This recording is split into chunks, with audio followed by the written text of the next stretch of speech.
travel has shrunk dramatically since Ukraine.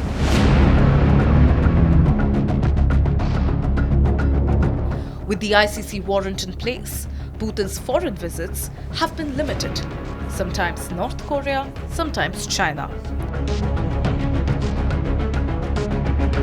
Dropped from the G8, Putin has been attending even the BRICS summit virtually. But something changed this year when Prime Minister Modi and President Putin shared a candid, long conversation inside the Russian president's limousine in Tianjin en route to their bilateral summit venue. The last 10-11 years, Prime Minister Modi has also made a very personal relationship with the President Putin. And as you can see, the global geopolitics has changed. Politics within India has also changed. There is also change in Russia, but India-Russia partnership has been very stable. And this has shown by all, many recent, not just only by meetings, but, we can see that even during the Ukraine war, India has continued to take a very neutral position. Now, despite the warrant, Putin is set to visit for a full 2-day Indian state visit, an honor India extends to him as a non-ICC state. If a sovereign country decide to host any political leader, I think the countries have a right to do that. In fact, there has also been ICC warrant against Israeli Prime Minister, but he has also visited many countries. So it's up to the, because these are more or less political, I would say, judgments. So countries decide on their own, within their own foreign policy, how they want to conduct their foreign policy. The timing of this visit is electric. Putin arrives amid US-Ukraine peace deal endgame. Meanwhile, India's position on the matter is consistent. This is not an era of war.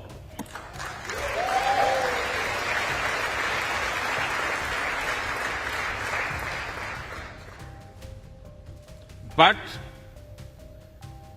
it is one of dialogue and diplomacy. President Putin's Delhi trip has been long brewing. NSA Ajit Doval and External Affairs Minister S. Jaishankar made multiple Moscow visits throughout 2025, keeping channels consistently warm.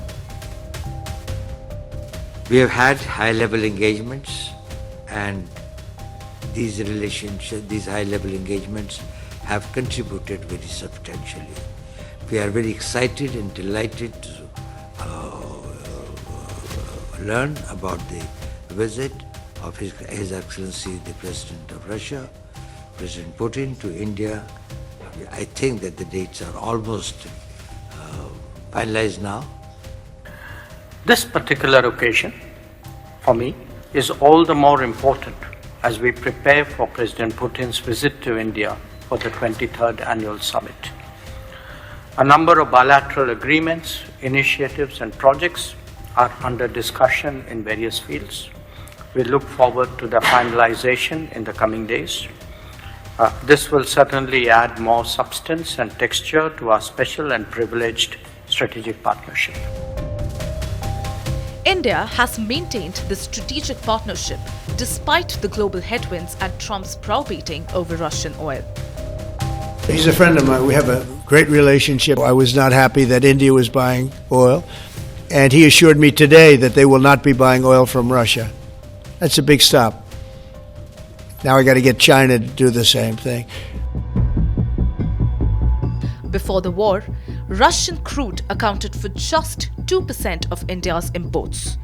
Post-sanctions, that share peaked above 40%, saving New Delhi over $17 billion in discounts. But in August, however, Trump imposed the world's highest tariffs on India in retaliation. Well, buying oil from Russia has become a litmus test for India's strategic autonomy. There has been certain pressure from the United States. In fact, not just only pressure, they have also put 25% tariffs on Indian goods entering the United States because India is buying Russian oil. Despite that, India continued to buy, and it has also shown that that the decision to buy oil, it is a independent decision by companies depending on market conditions, and this has also stabilized global markets, and it has also improved India's energy security. While India has strategically reduced crude imports slightly while ramping up US LNG purchases, its all-weather partnership with Russia endures, as demonstrated by Putin's forthcoming state visit. Putin tries to find more and more partners in the world, and it's critical for him to have India, because this is one of the biggest countries with very big market and with needs to purchase arms and technologies, and he's the one who could provide it. So I'm not sure the cooperation in the defense sector will go on as it used to be. Maybe it's getting less, not that big as it used to be, because of this sanctions pressure, which is also not only on Russia but on India as well. So Narendra Modi has to, I think, has to find a way to escape sanctions pressure, and at the same time to continue cooperation with Russia. It will be a challenge for India, I think.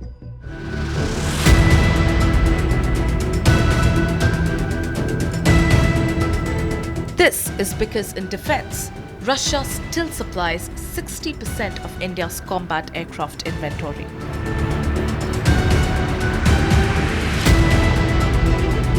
Meanwhile, the S-400 Triumph system proved decisive during Operation Sindoor, emerging as a game-changer.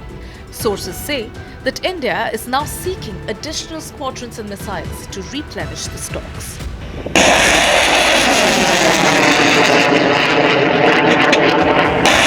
S-400 is one of the world's most effective air defense systems, the long-range air defense systems. And during Op Sindoor, it was extremely effective in hitting all Pakistani incoming air assets, whether they were missiles, including some of the aircrafts which were airborne, they were hit. So this missile has given us a lot of strategical and operational tactical advantages. The Russians have their own agenda. They have been keen on selling the Su-57 fifth generation fighter jet to India amid IAF's squadron strength crisis.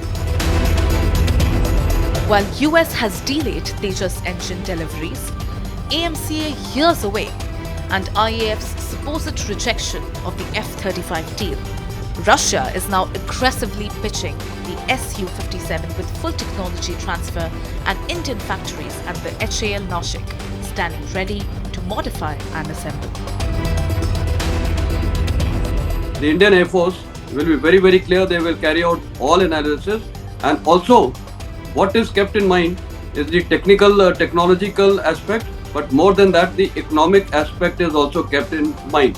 Tomorrow, if F-35s and Su-57s, there's just marginal difference of 19-20, then the cost factor becomes very, very important to us. And cost factor, I think the past precedent shows that any equipment being imported from Russia is definitely much cheaper and more reliable, and therefore that itself shows that probably the best choice for India in the long run may be Su-57.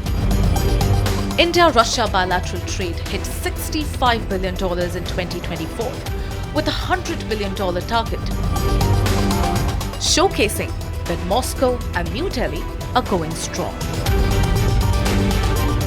In the situation we see now, the economy is really deteriorating. In Russia, it's getting worse and worse, and it's seen by all the people. Everything's getting more expensive. The prices go higher, and we see an inflation, and it's critical for Russian government to have more reliable partners to keep the economy up. Despite their best efforts, West isolation of Moscow remains incomplete. With US-Ukraine talks reaching critical stages, Putin's India visit reinforces New Delhi's commitment to dialogue over confrontation. I'm looking forward to my trip in early December, and I highly await my meeting with my dear friend, with our trustworthy partner, with Prime Minister Modi. The December 4th to 5th summit represents India's multi-alignment doctrine at its most sophisticated. New Delhi is sending Washington an unmistakable message that while India partners through Quad, Russia remains the all-weather. As Modi welcomes Putin in Hyderabad House on December 5th, one principle stands supreme. India engages every major power on its own terms, talking to all, bending to none.